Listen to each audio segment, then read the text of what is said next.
गुरु गोविंद सिंह महाराज के प्रकाश पर्व के अवसर पर गुरुद्वारा श्री हेमकुंड साहिब में निःशुल्क स्वास्थ्य जांच शिविर लगाया गया, जिसमें 60 से ज्यादा स्पेशलिस्ट डॉक्टरों ने अपनी सेवाएं दी। देखिए, करीब 2500 लोगों ने अपने स्वास्थ्य की यहां पर जांच कराई है और उचित परामर्श लेकर दवाइयां भी निःशुल्क प्राप्त की गई। जरूरतमंद मरीजों के लिए सिटी स्कैन और अल्ट्रासाउंड की सुविधा भी निःशुल्क यहां पर रही है।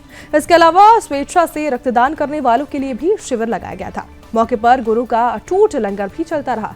वहीं स्वास्थ्य शिविर के समापन पर सभी डॉक्टरों को गुरुद्वारा श्री हेमकुंड महाराज के अध्यक्ष नरेंद्रजीत सिंह बंद्रा और साथ ही उनकी टीम ने सरोपा प्रसाद देकर सम्मानित किया है। अध्यक्ष नरेंद्रजीत सिंह बंद्रा ने कहा कि हर साल गुरु गोविंद सिंह के प्रकाश पर्व के अवसर पर ये स्वास्थ्य शिविर लगाया जाता है, जिसमें हर साल जरूरतमंद मरीज अपने स्वास्थ्य की जांच करने के लिए यहाँ पर पहुंचते हैं। इस दौरान गुरु घर में मरीजों के शीघ्र स्वास्थ्य लाभ की प्रार्थना भी की जाती है। स्वास्थ्य शिविर में मुख्य अतिथि गंगा प्रेम हॉस्पिटल की नानी मां को बुलाया गया। उन्होंने स्वास्थ्य शिविर की जमकर सराहना की। कहा कि जिस प्रकार से उनका अस्पताल कैंसर से पीड़ित मरीजों की निःशुल्क सेवा कर रहा है, वही सेवा भाव गुरुद्वारा श्री हेमकुंड साहिब में आयोजित स्वास्थ्य शिविर में भी देखने को मिला है। मौके पर तमाम डॉक्टरों ने कहा कि इस प्रकार के शिविर में ऐसे गरीब मरीजों को भी सुविधा मिल जाती है जो प्राइवेट अस्पतालों में स्पेशलिस्ट डॉक्टर की सेवा लेने से पीछे रह जाते हैं। यहाँ गुरुद्वारे समिति द्वारा जो ये हर साल एक स्वास्थ्य सेवा संबंधित कैंप लगाया जाता है, ये बहुत ही अच्छी सोच है। इसके जरिए काफ़ी पेशेंट जो नीडी पेशेंट्स होते हैं, जो खर्चा नहीं कर पाते हैं, उनको फ्री में जांच होना, दवाइयाँ मिलना, अल्ट्रासाउंड, इन सब की फैसिलिटीज़ प्रोवाइड की जाती हैं। अभी तक मेरे पास भी काफ़ी पेशेंट्स आए जो गंदे पानी की समस्या को लेकर थे। गंदा पानी होना इंडिया में बहुत ही ज़्यादा कॉमन है, जो आगे चल के अगर सही समय पर नहीं जांच की जाए उसकी, तो बच्चेदानी के मुंह के कैंसर में भी तब्दीली हो सकता है। जो इंडिया का फीमेल्स का लीडिंग कॉज ऑफ कैंसर है, that is cervical cancer and the breast cancer. तो उसके काफ़ी पेशेंट्स मेरे पास आए। ब्रेस्ट में गांठ वाली अभी कुछ लड़कियां आके गई हैं, जिनको मैंने बताया कि सेल्फ ब्रेस्ट एग्जामिनेशन कैसे करना चाहिए, ताकि समय रहते उस चीज़ को देखा जाए और उसका निवारण किया जाए। यहाँ पे जो पेशेंट आ रहे हैं जनरली कि वो पेशेंट्स हैं जो किसी समस्या से ग्रसित हैं, जैसे सर्जरी से संबंधित कोई गॉल ब्लैडर स्टोन वाले पेशेंट आ रहे हैं, कोई किडनी के स्टोन वाले पेशेंट आ रहे हैं, कोई पेट दर्द वाले पेशेंट आ रहे हैं। तो इस टाइप के काफ़ी पेशेंट्स आ रहे हैं और इस तरह की सारी सुविधाएं यहाँ दी जा रही हैं। जांचें भी हो रही हैं, दवाइयाँ भी निःशुल्क वितरित की जा रही हैं। साथ ही साथ उनका अल्ट्रासाउंड और सीटी स्कैन भी कराया जा रहा है। भी मरीज आए यहाँ पे, उनको सुझाव ये दिया है कि आप सर्जरी करा लें नज़दीकी अस्पताल में। जैसे हमारा सरकारी अस्पताल है GD हॉस्पिटल, SPS हॉस्पिटल, मैंने उनको बोला है कि आप वहाँ आके बाकी और भी जांचें जो रह जा रही हैं वो आके करा सकते हैं। और सर्जरी की वहाँ सुविधा पूरी की पूरी उपलब्ध है। आयुष्मान कार्ड वगैरह सारा कुछ अवेलेबल है वहाँ पे। ये 14वां कैंप है, 14वें साल हो गए इसको कैंप को लगते हुए, 14 साल हो गए। और अभी तक जो संख्या हमारे पे आई है, जो कि बढ़ जाएगी, 2200 से ऊपर जो पेशेंट हैं वो आ चुके हैं। और अभी भी डॉक्टर्स देख रहे हैं, 60 से करीब डॉक्टर्स हैं। और आपने देखा ही है कि इस कैंप की बहुत सारा उत्साह लोगों को होता है कि हर साल एक कैंप कब लगेगा, जो कि गुरु गोविंद सिंह जी के प्रकाश पर्व के उपलक्ष्य में लगाया जाता है।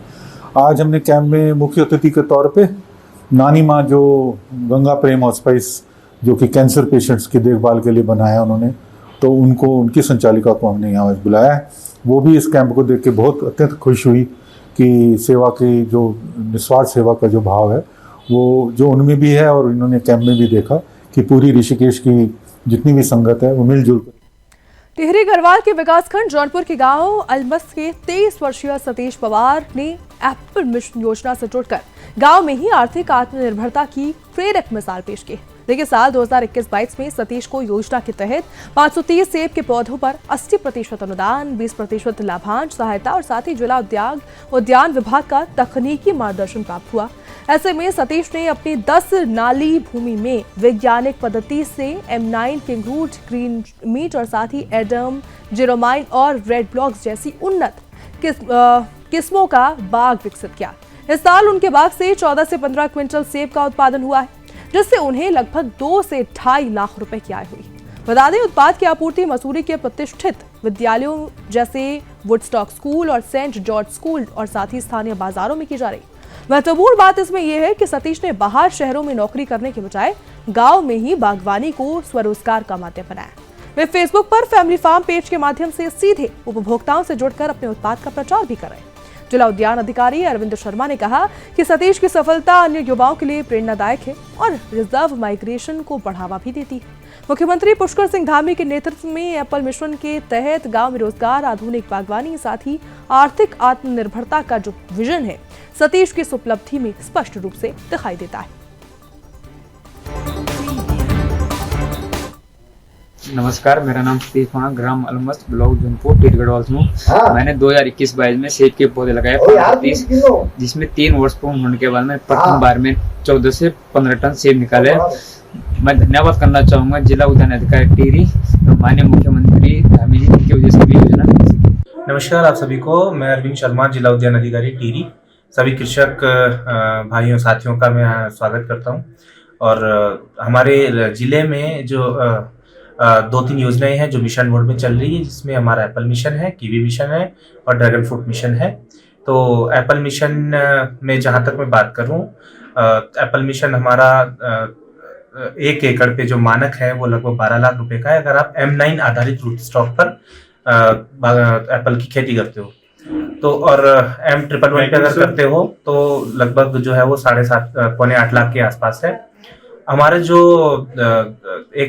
बहुत सारे किसानों ने बहुत अच्छा काम किया है एप्पल मिशन में विभाग के सहयोग के माध्यम से, लेकिन एक particularly I would like to mention a farmer name Satish Pawar, जो कि हमारे अलमस्त क्षेत्र के हैं। उन्होंने 2020-21 में जो है हमारे 10 नाली जमीन पर M9 आधारित एप्पल का जो है प्लांटेशन किया है।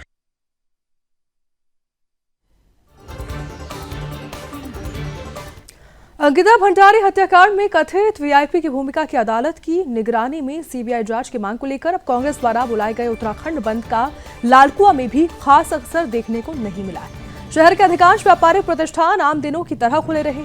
रेलवे स्टेशन, ट्रांसपोर्ट नगर, साथ ही गौला रोड समेत पूरे नगर में जनजीवन सामान्य बना रहा, जिससे कारोबार भी प्रभावित नहीं हुआ। हालांकि बिंदुखत्ता क्षेत्र में बंद का आंशिक असर देखने को मिला, जहां पर कुछ दुकानें बंद रही। वहीं बंद को लेकर भी सियासी बयानबाजी तेज रही है। बीजेपी के वरिष्ठ नेता एवं पूर्व विधायक नवीन दुमका ने कांग्रेस के उत्तराखंड बंद को पूरी तरह विफल बताया। उन्होंने कहा कि राज्य सरकार द्वारा अंकिता हत्याकांड की सीबीआई जांच कराने का फैसला स्वागत योग्य है। इससे विपक्ष के झूठ का पर्दाफाश होगा। उन्होंने कहा कि सरकार ने पहले ही दोषियों को जेल भेजकर निष्पक्ष जांच की है और अब अंकिता के माता पिता की भावनाओं का सम्मान करते हुए सीबीआई जांच की घोषणा की गई। ऐसे में बंद का कोई भी औचित्य नहीं रह जाता है। वहीं लालकुआ व्यापार मंडल के अध्यक्ष दीवान सिंह बिष्ट ने कहा कि प्रदेश का हर व्यापारी अंकिता के परिवार के साथ खड़ा हुआ है और ये घटना बेहद निंदनीय है। उन्होंने कहा कि मुख्यमंत्री पुष्कर सिंह धामी द्वारा सीबीआई जांच की घोषणा से लोगों में विश्वास जगा है। इसी भरोसे के चलते व्यापारियों ने दुकानें खोली। उन्होंने कहा कि अपने जो उन्होंने बंद के से कोई भी लेना देना नहीं है और सीबीआई जांच में जो भी दोषी होगा वो जनता के सामने होगा। दूसरी ओर कांग्रेस के उत्तराखंड एसीसी विभाग के प्रदेश सचिव एवं पूर्व सैनिक राजपाल ने बंद को सफल बताया। उन्होंने कहा कि लालकुआ सहित कई क्षेत्रों में लोगों ने दुकानें बंद कर समर्थन दिया। उन्होंने स्पष्ट किया कि कांग्रेस की मांग शुरू से ही रही है कि सीबीआई जांच सुप्रीम कोर्ट के सिटिंग जज की निगरानी में हो। उन्होंने आरोप भी लगाया कि प्रदेश सरकार दबाव में अपराधियों को बचाने का काम कर रही। राज्यपाल ने चेतावनी दी है कि अगर सरकार ने मामले में लापरवाही बरती तो फिर कांग्रेस उग्र आंदोलन करेगी, जिसकी जिम्मेदारी शासन की होगी।